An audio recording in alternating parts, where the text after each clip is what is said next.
Friends, இன்றைக்கி நம்ம என்ன பார்க்க போகிறோம்னா புளிக்காய் தான் பார்க்க போகிறோம். அதுக்கு தேவையானது கொஞ்சமாக கத்திரிக்காய் எடுத்துருக்கேன், 3 உருளைக்கிழங்கு எடுத்துக்கிறேன். இது சின்ன சின்னதாக நறுக்கி எடுத்துக்கலாம். இப்படி சின்ன சின்னதாக நறுக்கி போட்டுக்கோங்க.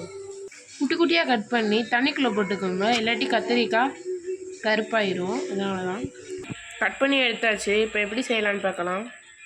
நல்லா கழுவி எடுத்துக்கலாம்.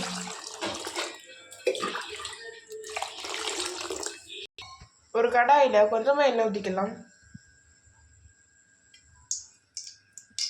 கொஞ்சம் போட்டுக்கலாம். பெரிய வெங்காயம் 2 வெட்டி வச்சுருக்கேன், அதையும் சேர்த்துக்கலாம். 3 தக்காளி சின்ன சின்னதாக வெட்டி எடுத்துக்கலாம்.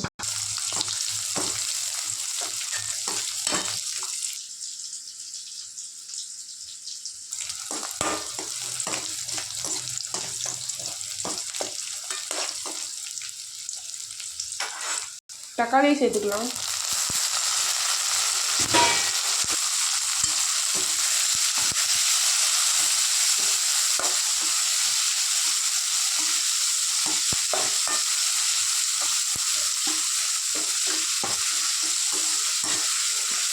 உப்பு சேர்த்துக்கலாம்.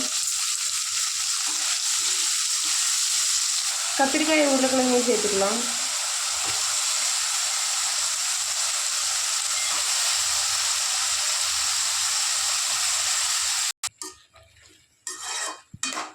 நெல்லிக்காய் சைஸ் புளி கொஞ்சம் எடுத்துருக்கேன். இப்போ இதை நல்லா கரைச்சி எடுத்துக்கலாம். புளியை ஊற்றிக்கலாம். அரைச்ச மிளகாப்பொடி 1 ஸ்பூன் போட்டுக்கலாம்.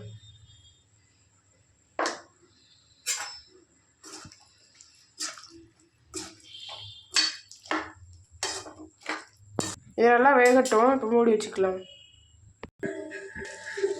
நல்லா வெந்துருச்சு. இப்போ இறக்கிக்கலாம். அவ்வளோதான் ஃப்ரெண்ட்ஸ்.